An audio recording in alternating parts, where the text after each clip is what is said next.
Ребята, всем привет! Добро пожаловать ко мне на канал или с возвращением для тех, кто уже на меня подписан и кто смотрел мои предыдущие видео. Меня зовут Карина, и я живу в прекрасном Риме уже почти 5 лет, из которых практически 3 года я работаю в компании Ernst Young здесь, в Риме.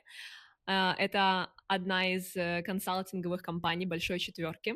В своем прошлом видео я рассказывала о том, как я вообще попала в Италию, как я переехала, как я искала работу, и закончила я как раз на том, как я получила оффер из этой компании, где я сейчас работаю. И, конечно же, очень многие спрашивали у меня, как вообще мне удалось устроиться в Италии в такую крупную, известную международную компанию. И в своем сегодняшнем видео я как раз расскажу, как у меня это получилось. Спойлер, все сложилось, как ни странно, благодаря экзамену по статистике в университете. Сегодня я подробно расскажу, как все произошло, в частности, почему именно эта компания, сколько собеседований мне пришлось пройти, какая ситуация была с документами для оформления, с какими сложностями я столкнулась. Я думаю, что это видео будет полезно для всех, кто сейчас находится в поиске работы в Италии и в Европе в целом, или кто интересуется, в принципе, темой построения карьеры за границей и работой в крупных международных компаниях. Так что давайте начинать. Итак, с чего же все началось? Ну, как я рассказывала в своем прошлом видео, напоминаю, что я переехала в Рим в 2020 году в сентябре. Я поступила в Римский университет Сапиенца на факультет экономики на магистерскую двухгодовую программу на английском языке. Это был как раз период ковида. Ну, более подробно, пожалуйста, смотрите мое предыдущее видео. И да, тогда мало кому из-за ковида удалось приехать вовремя к самому началу учебного года. У меня это получилось. И уже в сентябре 2020 года, прямо вот к самому началу лекций, я уже была в Риме. И на тот момент, скажем так, отправной точкой всей этой истории стало мое знакомство с моей одногруппницей Юлей. Мы познакомились в большом общем чате в WhatsApp, где были все студенты России и стран СНГ, которые поступили в Сапиенцу в 2020 году. И вот так я помню, что, по-моему, она меня нашла, потому что она тоже была в Риме на тот момент. По-моему, она жила в Риме уже год, а я, получается, только приехала, и мы таким образом списались и встретились на аперитив, познакомились. Я узнала, да, что вот она уже год живет в Риме, и она на тот момент уже работала, если не ошибаюсь, на какую-то итальянскую компанию. То есть у нее уже был такой хороший опыт работы. Ну, то есть, да, мы тогда познакомились и начали с ней довольно хорошо общаться. И получается, это был примерно сентябрь или октябрь 2020 года. Потом я помню, что я закончила первый курс, летом я уезжала работать на Гарду, опять же, более подробно об этом я рассказываю в своем предыдущем видео. И после, когда я вернулась с озера Гарда обратно в Рим, я начала второй курс в университете. И вот тогда у нас был такой предмет статистика на втором курсе. И в какой-то момент, по-моему, это был примерно ноябрь месяц, пришел момент сдавать экзамен по статистике. Нам нужно было объединяться в группы, и я помню, что мы объединились в группу из 3 человек. В группе была я, была также Юля и еще одна девочка. И вот нам нужно было втроем решать задачи. Кстати, экзамен проходил на удаленке, потому что тогда еще были какие-то остаточные вот эти вот ковидные, скажем так, ограничения. И несмотря на то, что тогда в 2021 году, в принципе, уже не было локдауна, но до сих пор некоторые экзамены и некоторые лекции проходили онлайн. И вот я помню, что мы тогда собрались дома у третьей девочки, с которой мы сдавали экзамен. И суть этого экзамена состояла в том, что нам нужно было в группе решить определенный ряд задач с помощью языка программирования RStudio. Да, то есть RStudio — это такая программа, Вообще это язык программирования, который используется очень много в Data Science, в анализе данных, в статистике. И, собственно, я помню, что так оказалось, что из нас троих я была единственная, кто действительно очень хорошо подготовился к этому экзамену. Я помню, что мне было не очень легко на самом деле разобраться в этой программе, но я действительно очень хорошо готовилась. Я помню, у нас были в записи все лекции, я пересматривала все лекции, я прям перечитывала все записи. В общем, я была действительно очень хорошо готова, как оказалось. И в конечном итоге, можно сказать, я решила экзамен за всех. Вот, экзамен тогда прошел очень хорошо, мы, по-моему, получили все чуть ли не самый высокий балл, а Юля на тот момент уже работала в EY. И в какой-то момент после экзамена она мне сказала: слушай, Карина, я вот, ну, посмотрела, что ты очень хорошо шаришь, да, вот в этой теме, в аналитике данных. И она сказала мне, что вот смотри, я сейчас работаю в EY, и мы ищем новых людей, ребят, которые хорошо очень соображают, и мы как раз занимаемся аналитикой данных, программированием, поэтому если вдруг тебе интересно, то дай мне знать, и я отправлю твое резюме HR, но она сразу же меня предупредила, что знание итальянского языка обязательно, работа на итальянском языке, потому что все коллеги итальянцы, и клиенты, соответственно, тоже итальянцы. Вот. Но на тот момент у меня, в принципе, уже был довольно неплохой уровень итальянского, у меня был очень уверенный B1, плюс еще работая на гарде я, скажем так, немножечко его прокачала. Ну и, конечно же, когда я получила такое предложение, я не могла сказать нет. Я была очень заинтересована. Плюс еще потому, что как раз в тот момент я очень активно искала работу. Я помню еще тогда, что мы также с Юлей специально встретились, и она мне подробнее рассказала про позицию, про то, в чем вообще состоит работа, что конкретно они делают. И я скажу сразу же, для меня это все было просто какой-то rocket science. Для меня это были совершенно незнакомые вещи. Да, раньше я работала в России, я работала в довольно крупных компаниях, но сферы, в которых я работала, они вообще никак не были связаны с той сферой, на которую я претендовала. Вот, ну то есть я так посмотрела и такая, блин, ну я вообще ничего, конечно же, не понимаю, но она мне сказала: не переживай, если тебя возьмут, то это, конечно же, будет стажировка, то есть ты начнешь с самого-самого начала, ну и, по сути, тебя всему научат. Главное пройти собеседование и попасть на стажировку. Ну, разумеется, меня долго уговаривать не пришлось. Я практически сразу же отправила Юле свое резюме, она передала его HR. Я помню, что это, наверное, был примерно конец ноября 2021 года, и меня очень быстро пригласили на первое собеседование. Мне кажется, что прошло, ну, неделя, наверное, мне кажется, даже 2 недель не прошло. Меня пригласили на первое собеседование. И сейчас я более подробно расскажу, какая вообще система собеседований. И я сейчас не могу сказать, что так работает во всех компаниях, но вот конкретно в компании большой четверки, где работаю я, мне пришлось пройти 3 собеседования. Первое собеседование называлось «colloquio conoscitivo», то есть с итальянского это можно перевести как ознакомительное собеседование.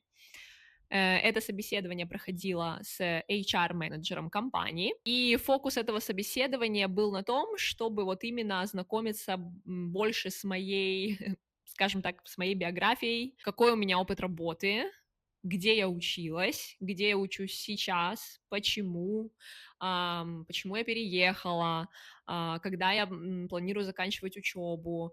Я помню, что меня спрашивали про то, какие предметы в университете я прохожу, про то, почему я выбрала эту специальность, про то, какой у меня предыдущий опыт работы, был ли у меня опыт работы, в каких компаниях, с чем была связана моя работа. То есть, да, это именно вот было такое ознакомительное собеседование, где они просто шли по моему резюме и останавливались на некоторых пунктах, просто чтобы понять, да, мою предысторию, мою, скажем так, биографию. Собеседование прошло довольно легко, я как сейчас помню, даже с моим на тот момент еще не очень сильным итальянским мне было довольно легко. Собеседование полностью я тогда сделала на итальянском. И да, все прошло очень хорошо. По-моему, мне сразу же в конце собеседования сказали, что все, Карина, спасибо большое. Следующее собеседование будет с менеджером команды, вот куда уже ты непосредственно рассматриваешься, и тебе по имейлу придет приглашение на второе собеседование в течение там недели следующей. И вот получается, что меня ждало второе собеседование. Второе собеседование называется colloquio tecnico, техническое собеседование. Что же такое техническое собеседование? На этом собеседовании уже проверяются непосредственно конкретные навыки, какие-то конкретные знания именно вот в той области, на той позиции, на которую ты рассматриваешься как кандидат. То есть, если первое собеседование это была какая-то общая картина о том, кто я, что я, где я училась, где я работала до этого, то на техническом собеседовании уже ожидается, что будут прям проверяться какие-то твои конкретные знания, умения. Например, не знаю, если ты подаешься на позицию аналитика данных, то тебя могут спросить про какую-нибудь формулу в Excel или там, не знаю, как подготовить базу данных для анализа. Уже намного более конкретные вопросы. Или, например, если вы идете работать программистом в какой-то определенной программе, не знаю, там на языке Java или на языке SQL, скорее всего, у вас будут спрашивать, как бы ты написал код, если тебе нужно решить какую-то вот определенную задачу. И, разумеется, перед этим собеседованием я очень сильно переживала.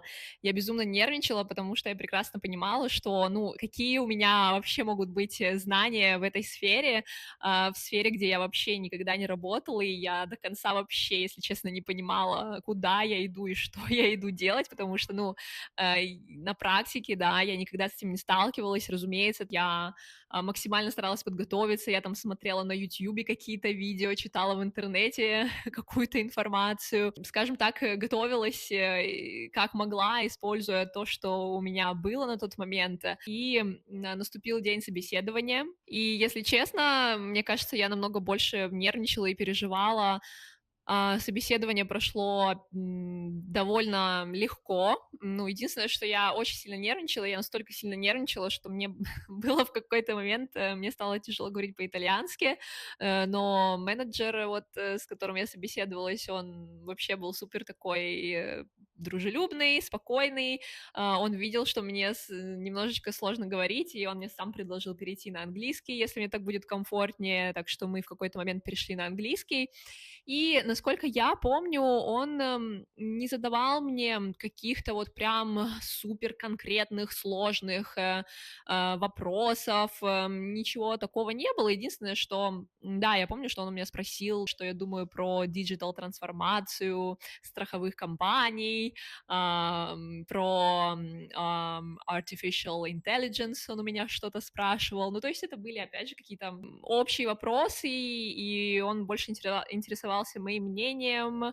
и не было прям вот каких-то конкретных вопросов, не знаю, там вот расскажи мне, что значит вот эта вот формула, или что значит вот этот код, или для чего используется эта программа. И собеседование прошло довольно хорошо, и после этого я должна была пройти еще одно третье, последнее, заключительное собеседование. Это было собеседование с одним из партнеров компании. Вот в этих консалтинговых крупных компаниях есть партнеры. Это, можно сказать, как в какой-то степени вот как исполнительный директор компании, то есть это уже, можно сказать, одна из самых наивысших позиций. Это люди, которые имеют также долю в компании, поэтому они называются партнерами.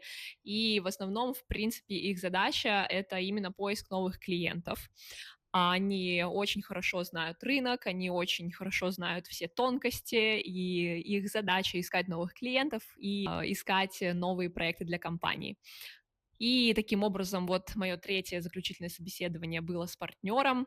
И я тоже довольно сильно нервничала, потому что я понимала, что это действительно человек, который играет очень важную роль в компании, на очень высокой позиции. И, если честно, я совершенно не представляла вообще, что могут у меня спрашивать и как вообще может проходить это собеседование. И в итоге я помню, что он сразу же, кстати, спросил у меня, как мне легче разговаривать, на английском или на итальянском. Я выбрала английский, потому что мне действительно было намного комфортнее в тот момент на английском. И, собеседование, как сейчас, я очень хорошо помню, собеседование шло ровно час. Мне кажется, что мы даже как будто бы задержались, потому что изначально планировалось 45 минут, в итоге мы дольше даже собеседовались. А, я выбрала следующую тактику на том собеседовании. Поскольку я толком не знала, как бы, да, что я могу со своей стороны рассказать, я выбрала тактику задавать как можно больше вопросов, и таким образом практически все собеседование говорил он, по сути. Ну, на самом деле сработало просто великолепно. Мне кажется, что он был очень доволен, я тоже была очень довольна, потому что не ударила в грязь лицом. Вот, за каких-то несколько недель я прошла все 3 собеседования на, стажировку в Ernst Young. Но что же случилось после этого? На самом деле все было не так просто, как кажется, из-за моего вида на жительство. В предыдущем видео я рассказывала, что, моя мама является гражданкой Италии, и у меня, в тот момент, когда я переехала в Рим, уже, был вид на жительство. Но ситуация была в том, что этот вид на жительство истекал в августе 2022 года, а собеседование я прошла в ноябре 2021. Какая вообще ситуация с видом на жительство, да? То есть если компания берет тебя на работу, то вполне может быть такое, что компания берет на себя заботу оформить рабочий вид на жительство для тебя, как для сотрудника. Но в каких случаях это может произойти?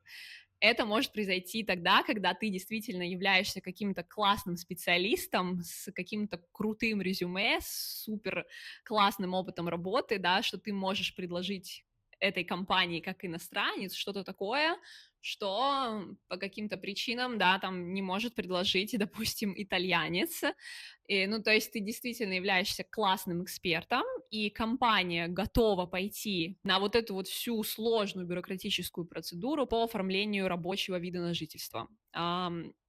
Я никогда не оформляла рабочий вид на жительство в Италии, но я слышала от многих своих знакомых, что это просто очень тягомотная, очень сложная процедура, которую большинство компаний здесь просто терпеть не могут. И, ну, еще раз повторюсь, именно поэтому должна быть прям какая-то супер а, прям важная вот причина, по которой компания готова пойти на это. В моем случае, учитывая, что я рассматривалась на стажировку, у меня был нулевой опыт работы, и плюс еще я была иностранка, то есть, разумеется, компании вообще абсолютно, ну, они абсолютно не были заинтересованы в том, чтобы делать мне, чтобы оформлять мне рабочий вид на жительство.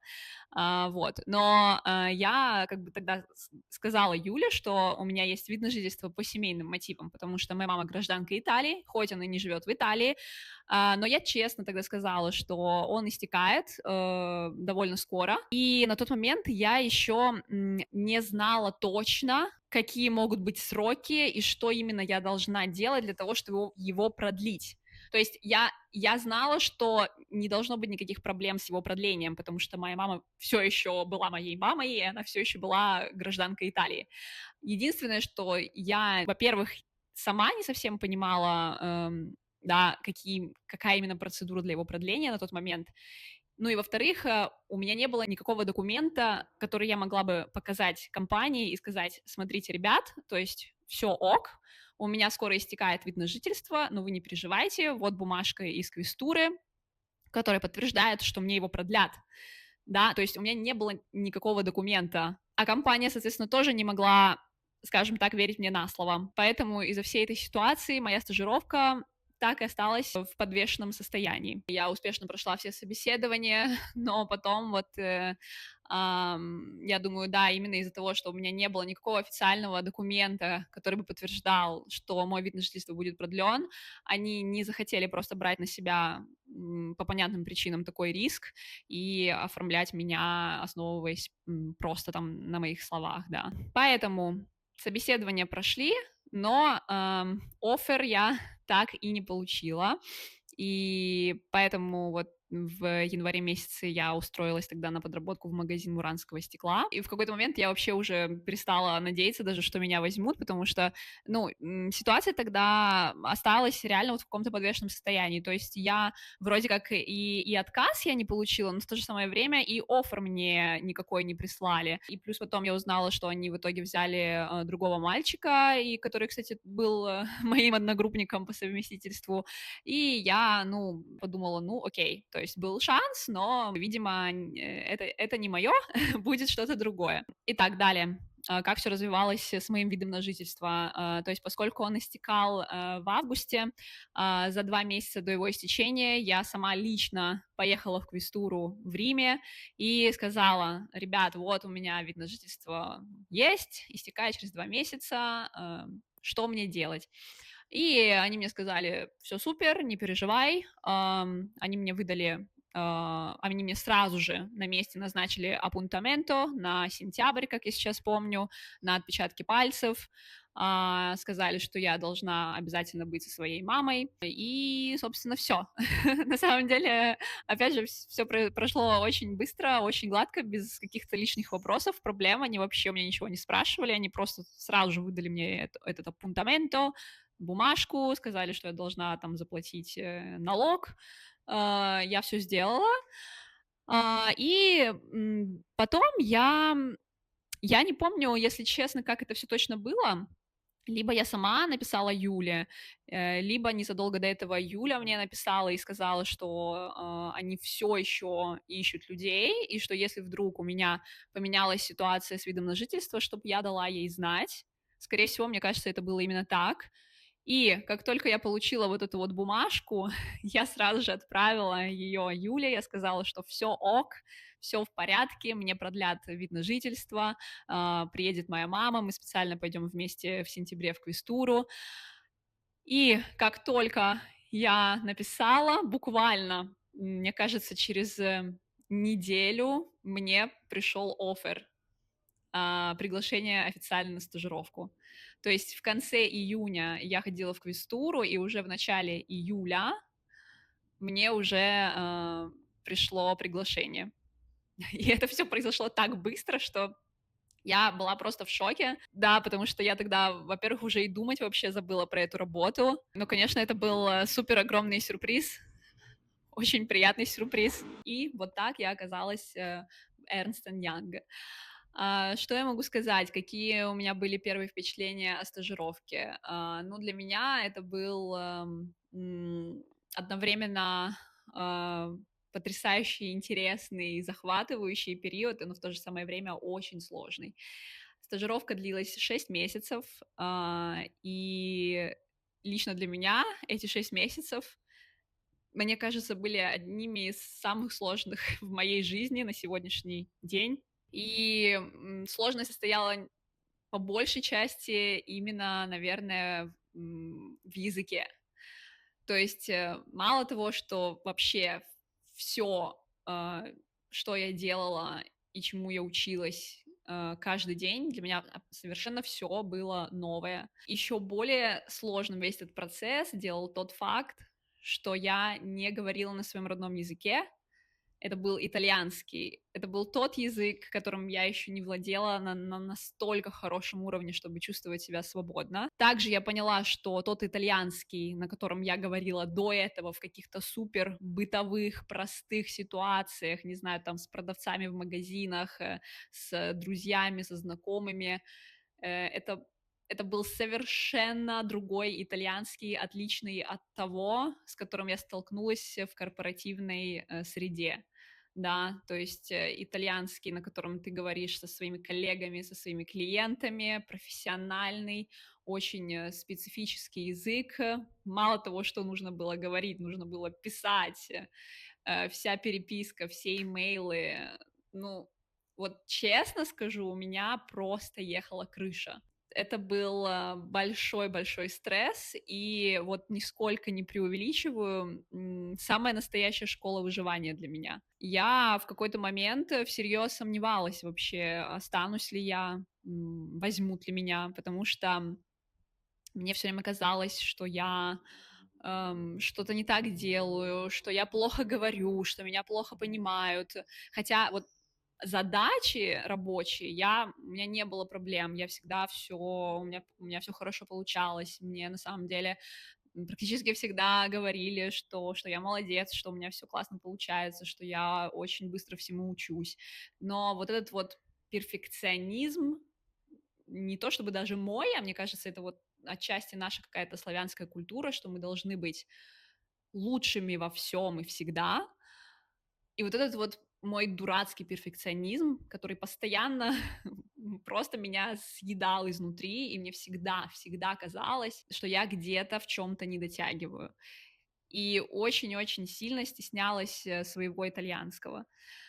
А сейчас, когда я оглядываюсь назад на вот это все, смотрю уже вот с позиции, с той позиции, на которой я нахожусь сегодня, я понимаю, насколько зря вообще я потратила столько нервных клеток, которые, кстати, не восстанавливаются, и нужно было намного спокойнее ко всему относиться. Вот реально, абсолютно намного спокойнее, потому что но правда, то есть мне никогда никто в лицо ни разу не сказал: «Карина, у тебя ужасный итальянский, тебя не понимают клиенты, тебя не понимают коллеги, и вообще ты очень плохо говоришь, и вообще все не так». Нет, наоборот, меня всегда все очень подбадривали, поддерживали, и это вот все было только лишь у меня в голове. Но окей, я просто рада, что я рано или поздно, скорее поздно, но лучше поздно, чем никогда, я поняла это все, да, и сейчас, на сегодняшний день, я работаю в этой компании уже почти 3 года, то есть вот в июле у меня уже будет 3 года, и сейчас я нахожусь на позиции старшего консультанта, то есть, да, я начала со стажера, и сейчас я уже старший консультант.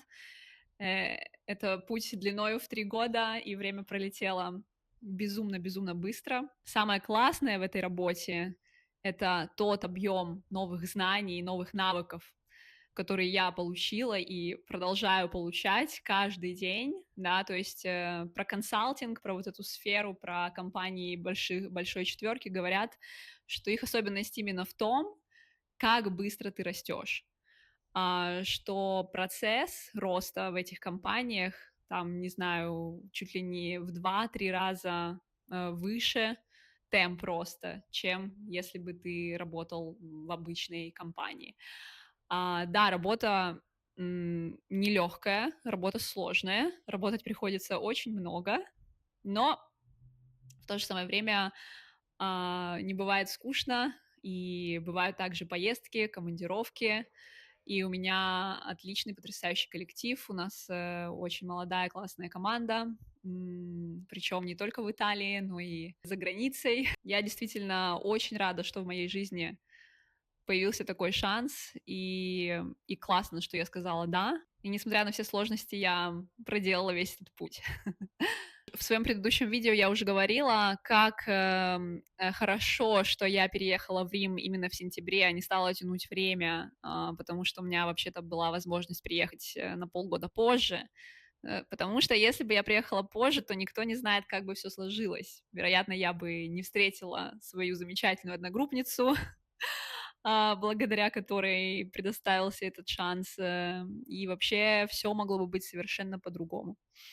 Не факт, что хуже, но в любом случае, то есть, да, это такой как бы процесс принятия решений, который привел меня из одной точки в другую точку. Вообще говоря про работу и про корпоративный мир, у меня была мысль, возможно, снять отдельное видео про корпоративный мир именно в европейской стране. Потому что, честно говоря, когда я пришла в эту компанию, я увидела, насколько вообще все отличается от того, к чему я привыкла в России. Да, то есть стиль работы, стиль общения с коллегами, с клиентами, атмосфера в офисе. Мне кажется, что это могла бы быть довольно интересная тема. Дайте знать в комментариях. И вообще, если у вас еще остались вопросы про работу в Италии, может быть, вам что-то интересно, в частности, про работу в Big Four, тоже, пожалуйста, дайте знать. Я читаю и стараюсь отвечать на все ваши комментарии. Пожалуйста, поддержите, поставьте лайк этому видео. Спасибо огромное, что досмотрели до конца. Увидимся совсем скоро в следующем видео. Пока-пока. Чао.